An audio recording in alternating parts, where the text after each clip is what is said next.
I worked all day yesterday, left work last night, hiked into the woods, about 4 miles, swam naked in a mountain stream, slept under the stars, hiked back out, and showed up for work today, all barefoot. But just, as I'm hiking out today, I'm like, you know what? This is amazing. I can do this. Like, this was my, after work, before work, getaway, and yet I feel I could have taken a week vacation. I felt totally rejuvenated, and so I do.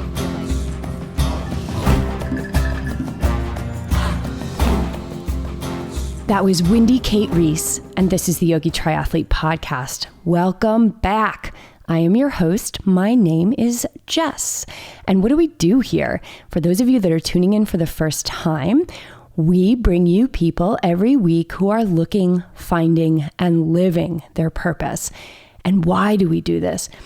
The biggest reason I think we do this, and I find it so deep in my heart, because it was something that I struggled with for so long, was feeling that I was alone in my fears, in my doubts, in my feelings of maybe not being worthy enough to pursue what I really dreamed of deep down inside. So we help to bridge that connection to help everyone understand that we are more similar than different, and that our struggles are real and they are the same.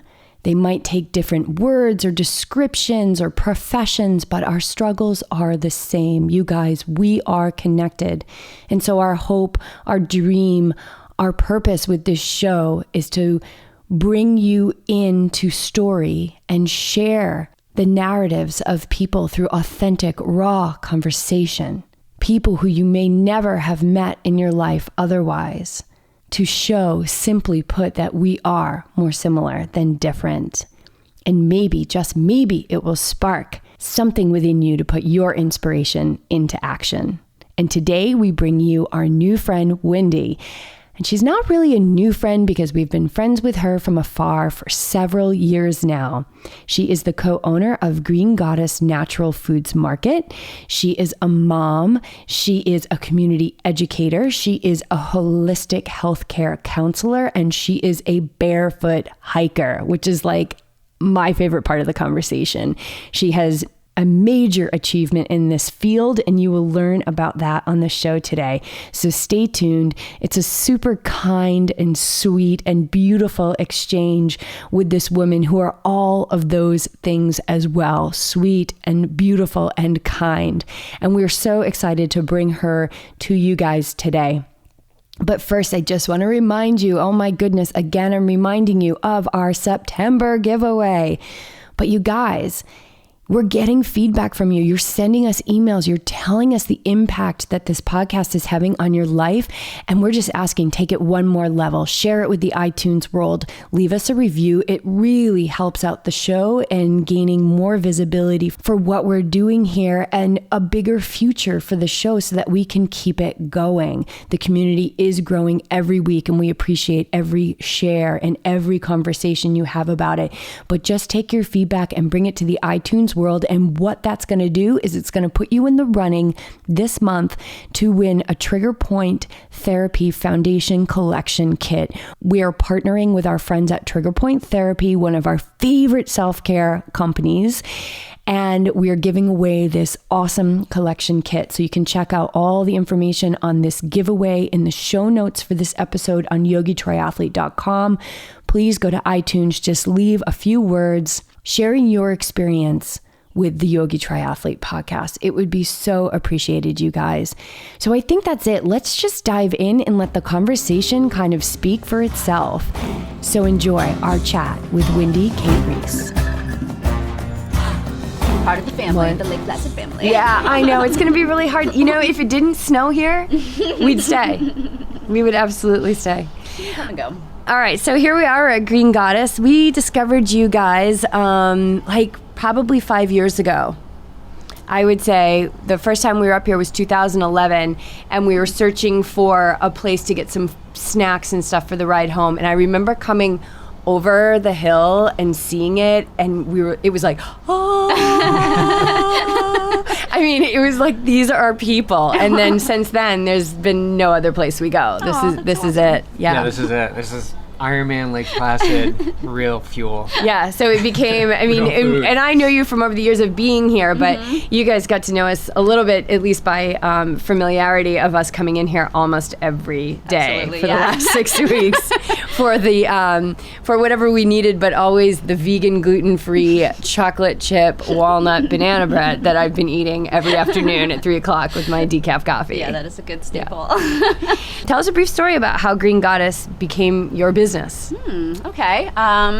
So Tammy and I were working at a vegetarian cafe in Keene Valley. She was my boss, and we worked in the kitchen together. And over the course of this winter that we worked together, we sort of started this brainstorm of doing something on our own. And I think she was the one who even said it to me initially, like, I think you and I should be in business together. And I was like, huh, really?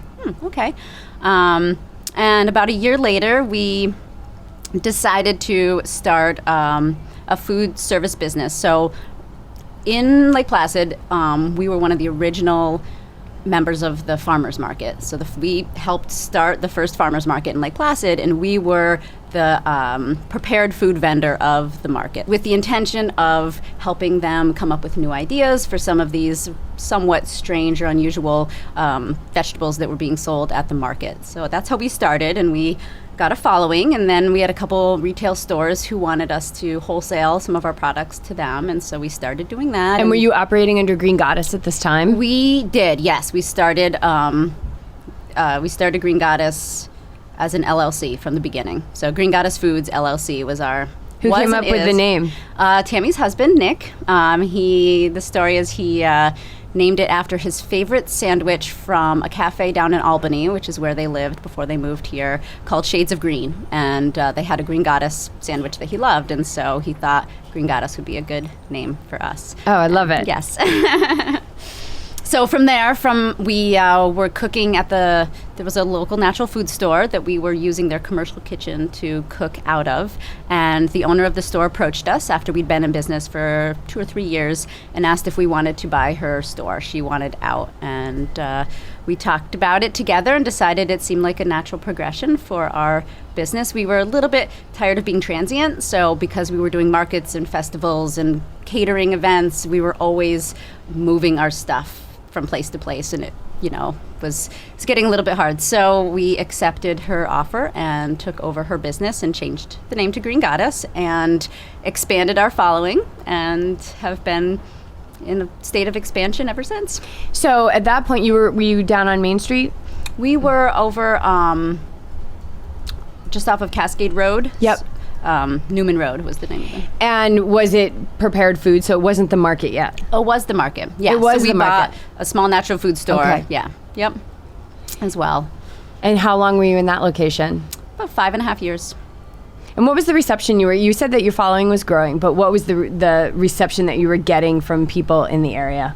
I think from locals, there was a great sort of accessibility piece. Lake Placid, being this sort of transient community, didn't really have like a strong local food hub, and so we created that here. And the reception from people wanting local food led us to expand that realm. The supermarkets here have a lot of prepackaged natural and organic food, and so even though we carry those products as well, our emphasis has always been on this like connection between local farmers and consumers, and us being sort of the middle ground for both of them.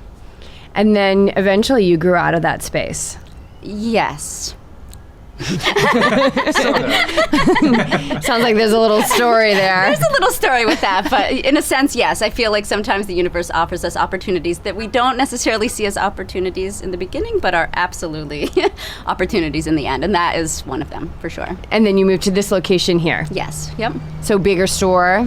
Yep, bigger store. The really nice component about this space, we were approached by the developer of this plaza who wanted to build a third building. He had it proposed in his plan to build 3 buildings here, and but wasn't going to start the construction of that building without tenants. And so we stepped in prior to this even existing, signed a contract before there was even a shovel stuck in the ground, and basically got our choice of our space. We designed it how we wanted it. We picked the square footage we wanted. We picked the window locations. We picked the door locations. We really we wanted this parking lot and this, this sort of nicely attractive waterfront property.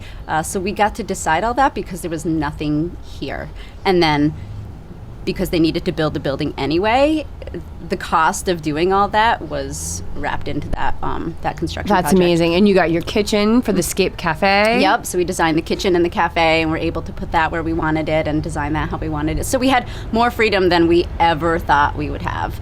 I want to say the accessibility, because we've been living in town during the Ironman, but the accessibility to this location is phenomenal. So that's a reason why we would hop in our car and jump over here, because it's super easy. Awesome. And downtown can be so congested. Congested is a good word. Yeah, for sure. Absolutely. Yeah, I feel like our local clientele really would not have been happy if we had moved onto Main Street. I think that being able to sneak in and sneak out of here during busy times like Ironman is a great asset to our store. Yeah.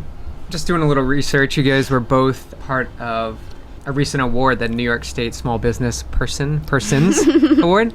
Congratulations. Thank you. This year was in 2016. Yes, it was, yeah. So what's the experience like? Did you guys accept the award at the Capitol, or what was involved? Well, funny enough, New York State decided to celebrate their award ceremony the same exact day that the national awards were awarded as well. And so because Tammy and I were business persons, we did what we do best, and we sort of divided and conquered, and she went to Washington, D.C. and accepted the award there, and we were up for the national award as well, and so we wanted to have representation in Washington, D.C. in the event that we were chosen, which we weren't, but that's okay. And then New York State wanted a speech from one of us, so I was nominated to be the speech giver, and so I went to Albany and accepted our award on that day. So we weren't together, but we were together. That's so cool. Now, did you have to be nominated for that, or? Yeah, we did. So there's a regional Small Business Development Center up in Plattsburgh, and they nominated us. It was a pretty lengthy application process, including having a look at all our financial records and our history and our community service, and it was pretty involved. And so from there, they nominated us for a regional award, which includes what we were told, everything north of New York City and east of Buffalo, so pretty big region. They call it the Syracuse region, but it includes all of that. And so we won that award, and that put us up for the state award nomination, and we were chosen to be the state awarded business persons of the year. That's a really big it feels big. award. Yeah, absolutely. New York City's pretty big. And so you mentioned in that in what you were just saying about community service. Yeah. How are you involved in the community around here? How are you guys serving it besides providing an amazing space for people to get healthy foods? A lot of ways. They had us limit our community service paragraph to 200 words, which they actually had to cut a lot out. And what was really fun for us was just because we had to sort of come up with all of this information, it really allowed us to see just how far-reaching our community service is. And when you're in it and doing it, maybe you don't think of that, but when you put it all on paper, the one way that we have a great ability to connect with the community is because we provide food. There's so many events and so many organizations who we will donate a platter or service for a particular event, especially environmental events we're really passionate about. And then anything related to children and the arts are also two other fields where we're really passionate. So the local Adirondack Farm to School initiative has been a great way for us to reach out to our local children and our families and our communities and really connect them with eating fresh local vegetables and cooking with them and how to prepare them, and really empowering children to have a say in their food choices and preferences.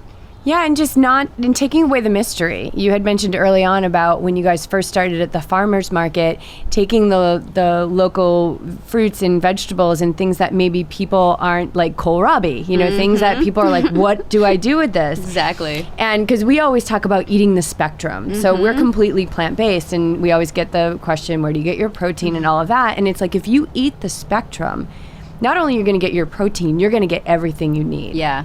And so taking away that mystery of how do I prepare this food, but also for kids, taking away that mystery that number one, healthy foods can taste really, really good. And this is how food should taste. Yes. Right? And then number two, so that they understand what these things are and that you can eat them raw or this is how you cook them and just educating. There's never too young to create a healthy palate or healthy habits. I agree. I really do. It's so rewarding when we are, I go into schools and I teach like cooking classes or food preparation classes. And there's this stigma that children don't like vegetables. And I have to say that like I've completely debunked that philosophy because they love them. They crave them. They like get excited for them. But I do feel like some of that is presentation. And if you've got some, frozen, thawed, carrots and green beans and peas on a, lunch tray, or you have this vibrant, rainbow cabbage salad, absolutely that cabbage salad is going to have more enticement than the frozen food that and we say that we're talking about kids, but I think I've seen it with adults too, and we've done some workshops where I prepare food and people just stare at it. They can't believe that number one, how beautiful it is and how good it is. It's always shocking. Oh, this tastes so good. Yes. Oh, I can't believe how good this is. I can't believe how good I feel after I eat it. And so it's never too early to start the healthy palate. It's never too late to start to convert it. Yep, absolutely.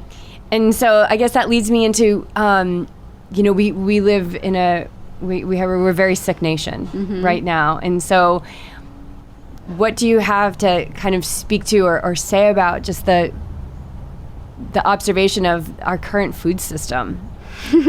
That's a loaded question. Well, you're going into the schools. Are the schools already, there's a program set up, or are you shifting from their current food service program into a more healthier option? Is this something they see every day? I can speak for like our local schools, which is what I get to see on a firsthand basis. But absolutely, the schools here are shifting in a very positive way. And I think, we have small communities, so we have relatively small schools, small numbers of students, but also like a community-based parent population. And so the demand for change is there. And so the community is supporting these changes, which absolutely helps in having that conversation because there is a cost associated with food, and it is usually higher with the fresher and more whole it is. You do need things like more time to chop and prepare vegetables because they are coming in fresh and not pre-chopped in a frozen Ziploc bag. So I think that having that culture is essential. The other thing that I have noticed since I've been part of the Farm to School initiation here is that right now it seems to be a lot of available money, grant money, either from the FDA or the state level that we have been graciously awarded for the ability to make this transformation happen. So the Adirondack Farm to School Initiative has received a couple large grants, one from the FDA and the other from the state, that have allowed not just some alterations in equipment, so things like kitchen knives. They're like many school cafeterias don't have a single kitchen knife because they don't actually prepare anything that needs to be cut. So something as basic as that up into and it continues going, the less processed food that you want to have in your school, the more equipment you need to process whole natural foods. So we've been awarded some great funding to be able to do that into our local schools, and that's been a huge piece. And then the other really exciting piece is a coordinator for this transformation, because the cafeteria staff don't have time. They're just trying to get food out for the students, and even the food service directors are just doing all this reporting, and they have all this paperwork that they have to do. Teachers don't have time, they're maxed out. And so we've actually created a 2-year part-time position for a farm to school coordinator for, it could be the entire Adirondack region, but any schools that are involved in our farm to school initiative have access to this coordinator that sets up demonstrations or cooking classes like my own, or helps the kids get into the school gardens, develops curriculums that tie in with Common Core, things like that can really help build this momentum and create that lasting change that I think will have like a big impact on the future. So current food system, big question. Locally, I feel like we have this great opportunity to make an impact on our children. But I think, I mean, you're mentioning that you're getting grants from the FDA. So, I mean, big picture food system, Yes. there's change. There is change. And I think a lot of people are getting tired of feeling sick, feeling tired, opening up their medicine cabinet and seeing all of these pills Yeah. that are essentially keeping them sick. Right. I mean, if you really look at it.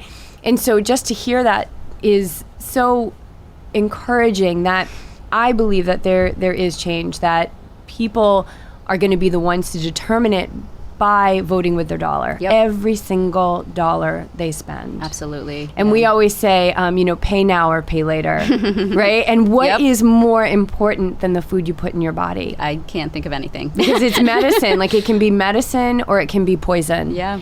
And so I think that that's so encouraging to see that you're getting grants from the FDA. Big deal there. Yeah. So there is a shift that's happening, and we can just keep it going by bringing people like you into awareness, and then you guys keep doing it on your level, regionally, and Yes. winning huge awards like this. I mean, it's just great. The message is getting out there. I agree. That when we feed our bodies what they need, that when our bodies can gain some balance, and within balance, we have the ability to heal. Yes. Yeah. I believe that. You have your bachelor's in holistic nutrition, Yes. and you offer up classes Yes. here in the community. So what has that reception been like, and how does that structure work for? Or explain the holistic nutrition for people who don't understand it. Okay, well, when I was interested in, I should just give you a little backstory in that I was traveling through Central America. I was living down there and sort of seeing the effect of the American diet on these indigenous cultures. And I felt like I wanted to be part of a change in that conversation. And so I looked into nutrition programs at a variety of different schools, and felt like a traditional nutrition program for me would be a little bit limiting. I do feel like food is energy, but so is our environment, and so are the people that we're around. And I just feel like to just focus on food or just focus on calories of food, I have a philosophy that calories are not created equally. And so I needed a holistic program to sort of feed that philosophy that I already felt. And so I found a great distance learning program. So I was able to stay in Central America and get my bachelor's degree from a school or from a college in the United States. And I thought that was a great opportunity. And what was that school? It's called the Clayton College of Natural Health. And so holistic nutrition involves not just the food that we put in our bodies, but all energetic exchange that we experience throughout our life. You are speaking our language. It's the big picture. It's everything. It is. It's not Every- one. Everything. Everything counts. Every thought. Absolutely. Every thought. Every bite of food. Every Yeah. action you take. Yep. Yeah, every breath you contact, take. yeah. It all crafts the future. Yep, I agree. So that program enabled me to have a degree and get educated in this very broad realm. And then from that, there's so much personal education that happens when you're passionate about a field like nutrition, which I also chose because I was like, it's never ending. I will always be learning. This is great. And I can learn as well as teach. I can have the reciprocity of both. What is your eating habits like? What are you, a vegetarian? Are you plant-based? Do you kind of eat the spectrum? It's interesting. My eating habits have evolved over time. And when I was in school, I adopted different eating habits based on the class I was taking. So I, did a raw food stint for a while. I did a macrobiotic stint for a while. I did like a whole foods. I've been a vegetarian since I was 15. So through all this, I still had a plant-based diet. And about a couple years ago, I was dealing with some health issues that I was trying to figure out maybe what they were stemming from. And I was introduced to bone broth and started consuming that after a lot of deliberation philosophically about what that meant, and decided that as part of an educator and a student that I really needed to explore that and see how that worked for me. And I have to say that those ailments did disappear. I do utilize the blood type diet as well as part of my practice. And for me, with my blood type being AB, one of the only meats that would be considered quote unquote beneficial is turkey. And so out of this exploration and this need for balance in my life, I have adopted I do consume on occasion turkey bone broth and even turkey meat itself, but predominantly still maintain a vegetarian diet because I feel the best from it. Like it really helps me feel good. I think what you're doing is setting such a great example that when we classify ourselves so strictly, which is why we tend to use the term plant-based as opposed to vegan, even though if you looked at our diet on paper, we are vegan.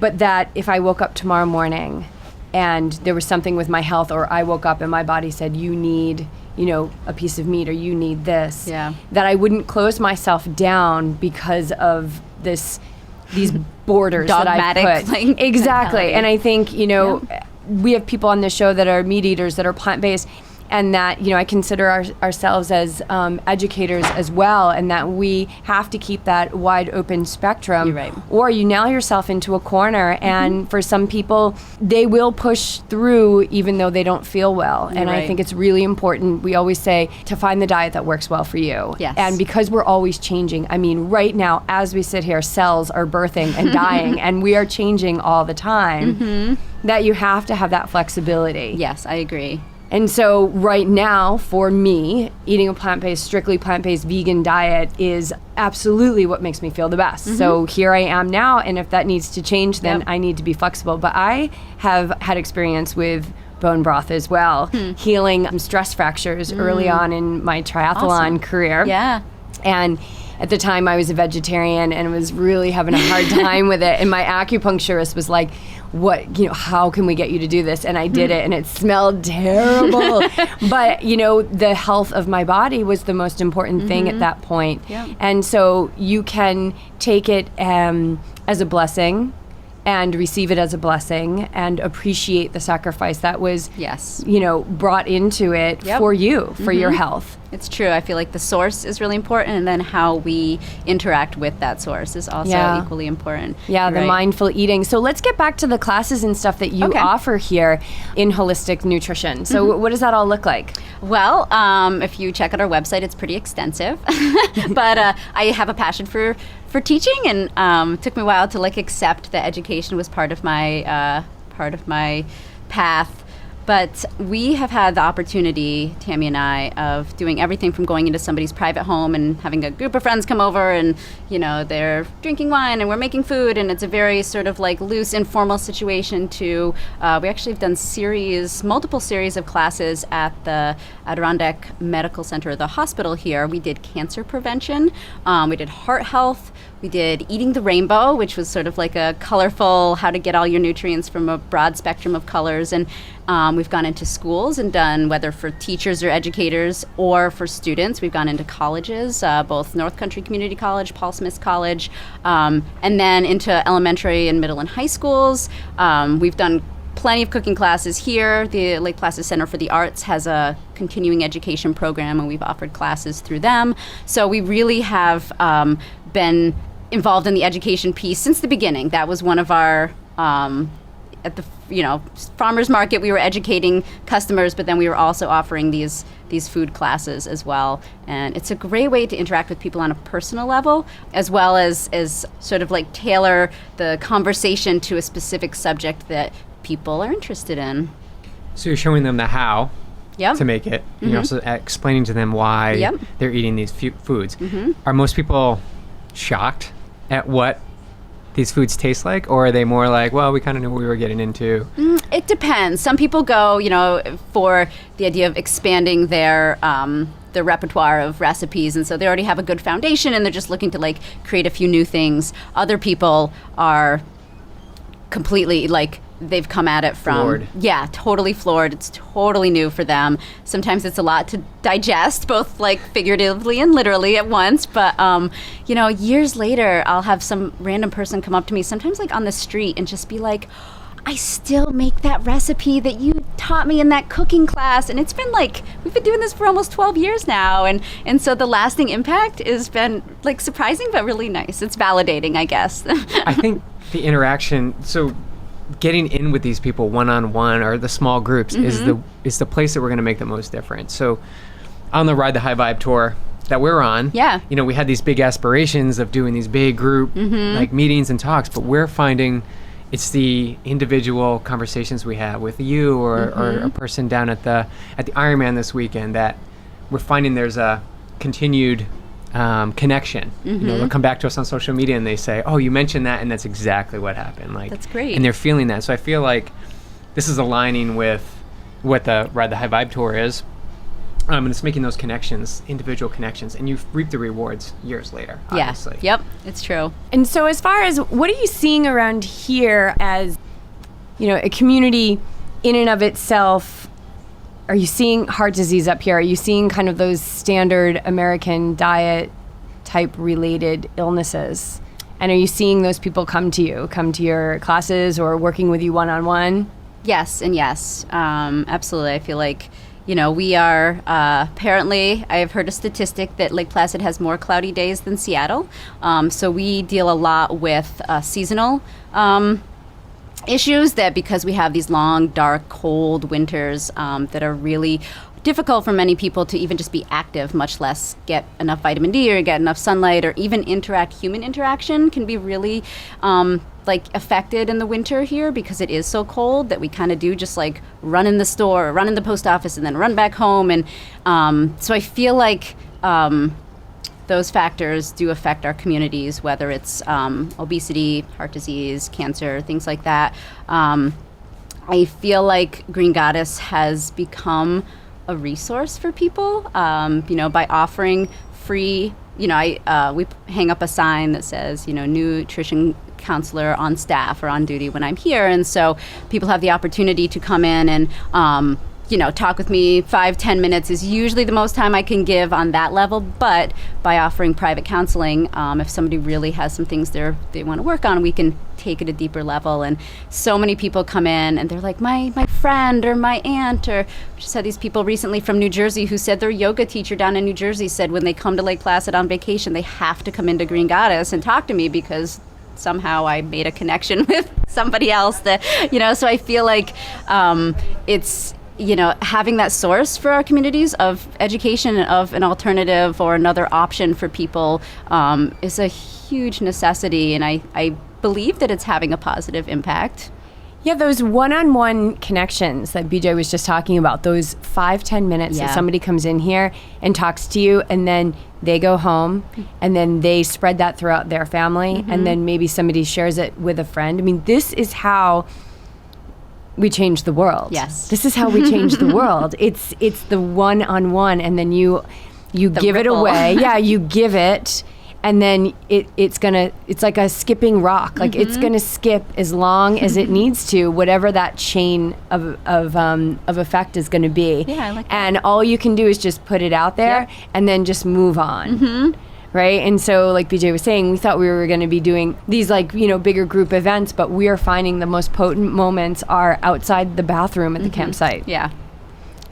Or someone saying like, I just want to be around your energy. Like, what do you eat? What do you do? They want to know, like, how much do you sleep at night? Yeah. Where do you get your protein? All those good questions. But it's those one-on-one interactions that give us an opportunity to share our gifts because every single person out there we're serving a purpose. We have a gift. Yep. And just to find those gifts is to just keep walking in the direction of the things that you love. Yes, you're right. And so was food something that you've always loved, or how did you grow up eating? So that's a good backstory too. I grew up in a house where my mother was very, I can say strict, about eating whole foods. So I grew up on a completely unprocessed diet, and sugar was a big one. Sugar and white flour were the two big ones for her that did not exist in my upbringing. And to the extent where I would show up at a birthday party And in the 80s, birthday parties were at McDonald's a lot of times. So I'd show up with this little note.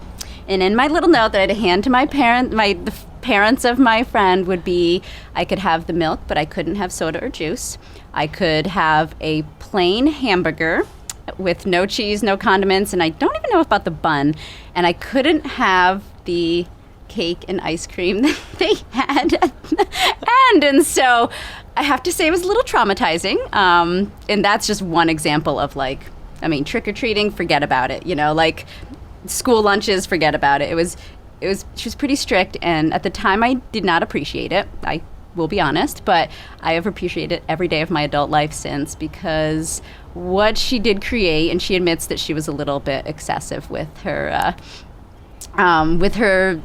her choices, but what she created was I don't have bad eating habits. So not that I never have a piece of pizza or that I never have ice, because I do. I consume things, on occasion, but I don't crave anything bad. Maybe chocolate, but these cacao beans that I'm sitting here munching on would suffice. That's it. That feeds that craving if I do have it. And so by being raised on a very wholesome diet without all these additives, she created healthy habits for me that have made it really easy to eat healthy. And I look for that. When I see collard greens on a menu somewhere, I get excited. I'm like, oh my gosh, collard greens! Like somebody might for their favorite dessert or something. Right. So I did, so I reached, teenage years and had a little more freedom and played sports. So I started traveling with the sports teams, and we went to places like McDonald's and Burger King. And I definitely indulged in Dr. Pepper and Skittles and Big Macs. And I, really binged on a lot of processed food for about 3 years or so. And that's all it took for me to be ew, it doesn't have taste. It's either sweet or it's salty. It's pretty bland, and it doesn't make me feel good. I actually knew what it felt to feel good at a very young age because of that. And so it was very easy for me to recognize what didn't make me feel good, and the crashes after sugar that happened, and the stomach pain that I had after eating a Big Mac and French fries from McDonald's. And so because I had this great platform to compare, it was so much easier for me to just be I am done with that stuff. I don't really but I had to try it. Yeah, you definitely had to try it. There's worse things that you could have binged on, I'm sure. So you have a 12-year-old son? Yes. And so how have you helped to assist his palate?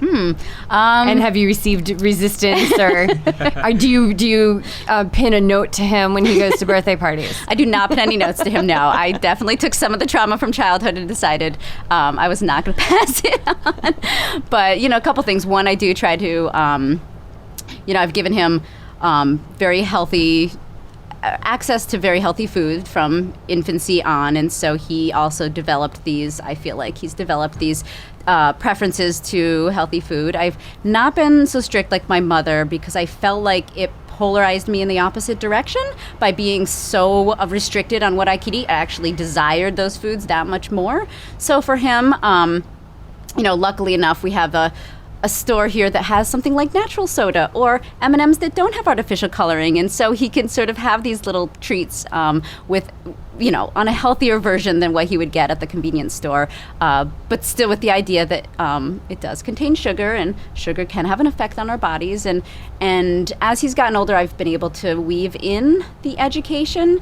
trying to do it without a feeling of guilt. I don't want him to feel bad if he eats something bad. I don't feel like that. I have this philosophy that it's healthier to eat a brownie and feel good about it than to eat a brownie and feel bad about it. So I feel like our perception of our food also has a benefit to our health. So I've created that for him, and have done a lot of letting go as he's gotten older and he makes more and more of his own choices. I do understand that we do what we can when they're young, and then there is this point where you just have to let them make their own choices and hope they navigate that world in a healthy way, and hope that the foundation that we've created for them is lasting enough that it'll make a difference. Well, I think what you've provided for him is an opportunity, like what you had was to feel good, to understand when it feels good. And if you look back on some of our earlier podcasts, we did a podcast with a woman, Valerie Griffiths, and she is in the process of kind of converting her entire household to more plant-based eating. And her son, who is an athlete, she's really moving into this because he will go to they're on the bus and they're doing an away game and he'll eat this stuff. And so very similar, felt very similar what you were just saying, is that now that he's getting a little older, it's more of that mindful piece of like not shaming him for eating what he's eating, but how do you feel now? Like really feel how you're feeling now. And so he knows how to feel good. Like your son knows what it feels good, what that feels like. But it's also being so mindful, and this goes for everyone, adults, children, everyone. When you do indulge, not to feel bad about it, but notice how you feel. And is that how you want to feel? Right. Because it's a choice about what we put in our bodies. It is. You're right. And so that if you have that craving of sugar, try, a pure high level of cacao or a dark, like an 85% dark chocolate. Sometimes we'll even sweeten it up a little bit with some nut butter on it. We're not above any of those things either.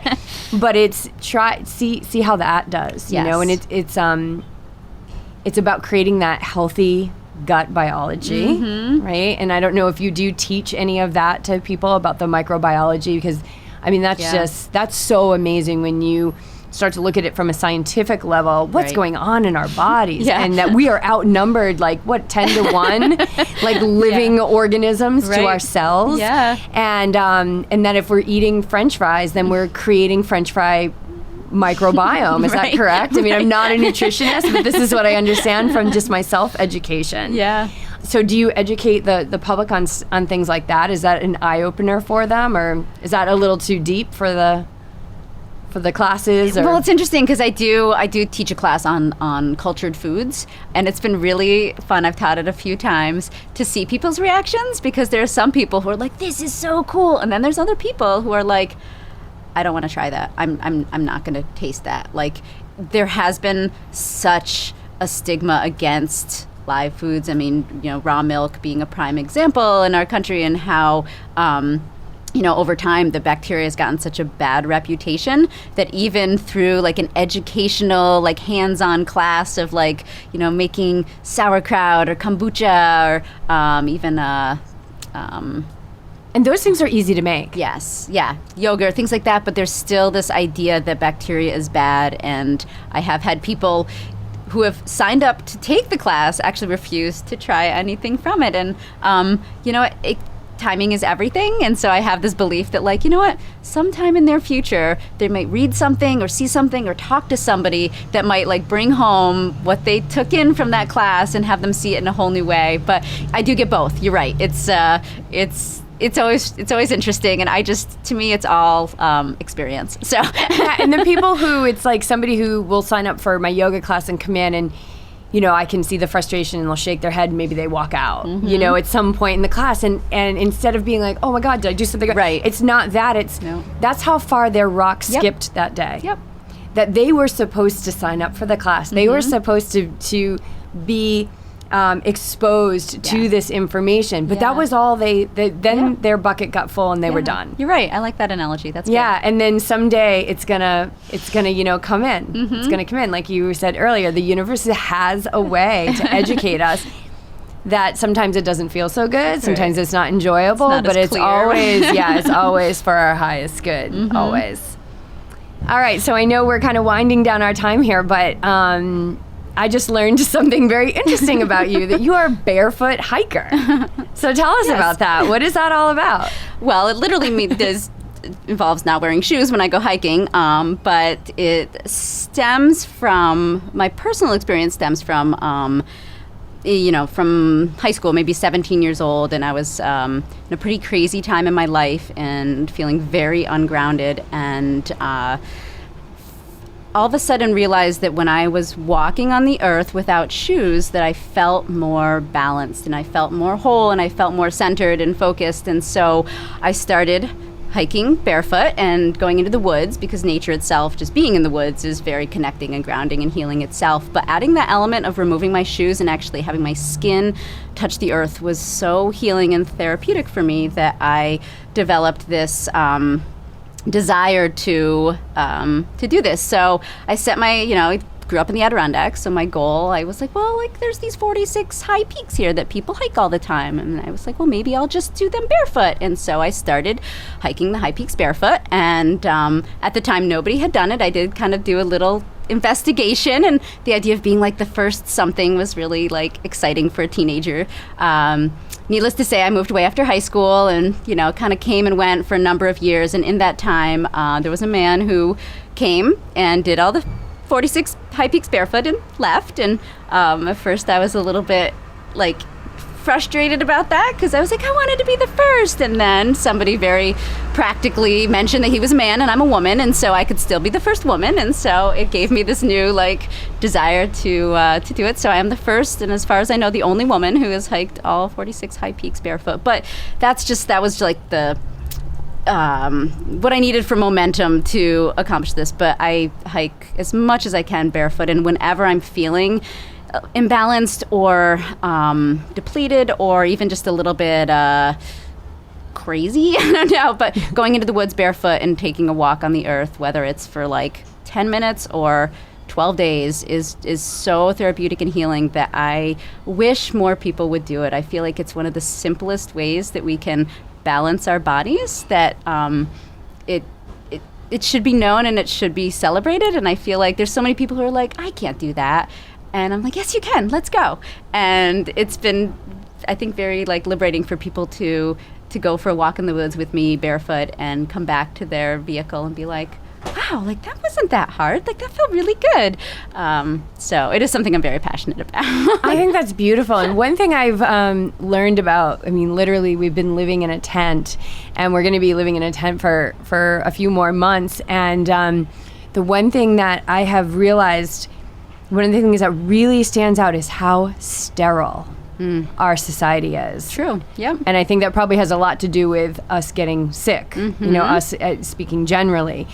And that it's okay to have, dirty feet and like, especially people who are like, I eat like the caveman. We do it like the caveman. Well, the caveman had dirty feet. The caveman they were sharing their energy with the cave, and the cave sharing the energy with them. Yeah. And that's one thing I've loved about this is, setting up my mat at the campsite, and it's dirty, and there's bugs all over me, and my feet are dirty, but you hold a spot with your eyes on a tree that's 20 inches in diameter, and there's something so powerful and connecting about that it's really brought me back into our nature to be in nature, that we've lost that. Absolutely. We don't see the sunrise and we don't see the sunset, and that we are recording this outside right now because you were like, I spend too much time in the office, like let's be outside, let's hear there's a brook right next to us, and the trees and the bugs and the birds. And I'm just,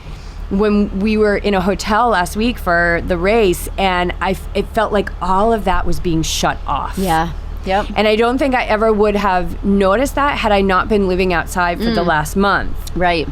And I think it's so important, like what you touched upon, so important. Take your shoes off, connect with the earth, even if it's for 10 minutes, even if it's for 5 minutes, even if it's to go outside, stare right into the sun and take a breath. Yep. You're right. You're absolutely right. I feel like it's excessive. For many of us, it's more accessible than we realize. Yep. And it's something that we skirt away because we're addicted to this sterile society. Mm-hmm. But also that I think it's ultimate detachment, because coming from an athlete's point of view, where's the watch? Where's the point where you're going? How much time you have to get there? Yeah, that's you bring true. all these elements in when what you're doing is just totally detaching, going for a walk, barefoot. In the woods. Yep. Simple as that. And I think we get so consumed. And part of that is, we realize being in the hotel again, like it's all consuming, like it's in your face. And you're constantly looking at other people and measuring yourself to other people and other things and seeing what they're doing, when all you do is just go for a walk. Mm-hmm. Yeah. I think it's, and being exposed to a television again in the hotel. Yeah. So our dream is to live in a tiny house once we get out to California. Right. So of course we were like, falling asleep. I'm like, I've got to see which tiny house they pick. Watching the Tiny House Hunters, and but the commercials. Oh yeah. And so they're so jarring for me because we didn't have a television where we lived before anyway, but now being completely unplugged out in the woods for so long, to come back in and see the message that we are always in lack. Yep. That we always need this more. that we need this car, that we need more, and that we need these medications, and because we're sick. Yeah. So this message is it's like osmosis. I mean, it will get into you just being, like you were saying, everything is energy. And it's not just the food you eat, it's everything. It's what you're watching on the television. It's turning off, even if you're going to watch a show, turn off the commercials. Or turn off the volume in the least. And there's a lot of them. And there's a lot of them. They're like every 2 minutes. Watch a show, you watch 5-10 minutes of a show, and then it's right back to the commercials. It's shocking. I'm the person who yells at the TV during commercials. You would never want to watch TV with me because I can't. Like, it's like I don't have a filter when it comes to, like, that's so stupid. How can they be? That's not true. You can't tell people that. I know, and people are taking it in, and kids are sitting in front of it, and they're soaking it up. So it's not just the food that the kids are eating; it's everything that they're being exposed to. Right. And this is the future, and it's never too early to start the change, and it's never too late to initiate it. Yep, I agree. And that health is not it's not a complexity that we don't have the ability to understand. It is as simple as going outside and connecting with nature. You're right. Because we came into this earth, like we came into this world, naked and hungry and, needing love, right? And so we can just step outside and receive the energy of just the all-loving world that we live in, the earth, the nature, the birds, all of that stuff. It's all there for us. I know, it is. And I feel blessed enough to live in a place where it's so present. I worked all day yesterday, left work last night, hiked into the woods, about 4 miles, swam naked in a mountain stream, slept under the stars, hiked back out, and showed up for work today, all barefoot. But just as I'm hiking out today, I'm like, you know what? This is amazing. I can do this. Like, this was my after work, before work, getaway, and yet I feel I could have taken a week vacation. I felt totally rejuvenated, and so I do feel like even though we sacrifice a lot to live here, there is that piece that I think is one of the reasons why many people, if not most people, have chosen to live here, is because we feel that connection and we desire that accessibility of it. It is a really powerful place geographically. It's very, very powerful. It's absolutely breathtaking. And if it didn't snow here, we would live here. Well, that might change. We didn't get much last year. So what is any future plans or visions for Green Goddess? Oh, yes. Would you like to share You're like, those? it just keeps coming and I can't stop it. Right. I do feel like there is this universal guide that helps direct us, and I feel like Tammy and I are really blessed to have each other, and to just opportunities seem to find us, and we are open to them, and we do weigh each opportunity in a very methodical and sort of logical way, and emotionally and spiritual way as well. So I am sure there are more directions for Green Goddess to go. I don't necessarily want to list them because I feel like there may be some that we haven't even thought of yet. Good. I like that. So one thing we always say is keep all channels open. Yes. Yeah. And that I know that I just have to wake up every morning with an open heart, and do everything I do for the greater good of all, and the opportunities that I am supposed to serve will come to me. Yeah, I believe that too. And that's exactly what's happened, and that's one of the reasons why we're sitting across from each other right now. So I'm so grateful after all these years to be able to connect with you one-on-one. This has been wonderful. It has been. I had no idea you guys did all this stuff. Well, like you, I had no idea you did all this stuff too. You guys Green Goddess is endless. It's way beyond the market. And people can get you online on Facebook. What are your handles? Yep. All of them. Green Goddess. Oh, sorry. What are my handles? Is that what it's called? GreenGoddessFoods.com. Thank you. Yes. And follow on Facebook, which I have a link on their website. Great. And if you were at the Ironman this past weekend, they had a booth set up as soon as you walked in. So for future Ironmans, please make a point to stop in at their store. And if you can't make it that far in the Ironman Village, please stop and taste their food and smoothies. It's phenomenal.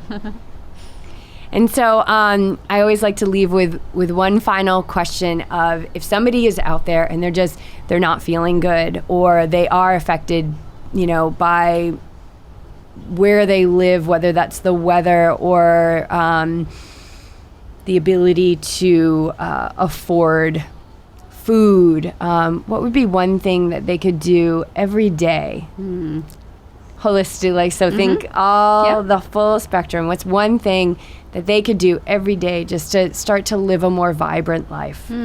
Well, I like to start with the breath, because it's something that we all do. And what's beautiful about the breath is that it's involuntary, meaning we don't think about it. But when we do think about it, it can have a powerful effect on our health and healing. And it's free, and it's always with us. So one thing somebody could do is start each day with breathing, either deep breathing, or even just focus on a positive thought and breathe with that thought for whether it's 10 seconds or 5 minutes or half an hour. I feel like breath is one of our most powerful tools, and it's free and it's accessible to all of us. And I don't think we could agree more. So thank you so much, Wyndy. This was you're welcome. awesome. Thank you. All right, you guys, there you have it. Episode 18 of the YTP. Thank you so much for tuning in. Check back next Friday and every Friday after that for a new episode. I can't even tell you how ridiculously excited we are for what we've got in the queue. This Ride the High Vibe tour, for those of you that are tuning in for the first time and may not understand why we are all over the country, it's because BJ, my partner in Yogi Triathlete, my co-host, my husband, my love and soul partner, are on a cross-country trek to raise awareness that living a more vibrant life is within reach for all. And what we're finding on this trek of purpose is that the universe has opened up a pathway, and the people that are being brought to us to connect story through the podcast, it's just amazing. So we're in Asheville, North Carolina now. From here, we're going to Nashville, and then we'll be in Louisville, Kentucky. BJ's racing Ironman Louisville on October 9th. But before we get there, you guys, every week we're going to be bringing you awesome guests. Keep tuned. Keep sharing the podcast, and please go to iTunes, leave your review. You guys, spread the love. All right. Like our guests are spreading with you every week. So until next time, ride the high vibe, you guys. Ride it, ride it, ride it.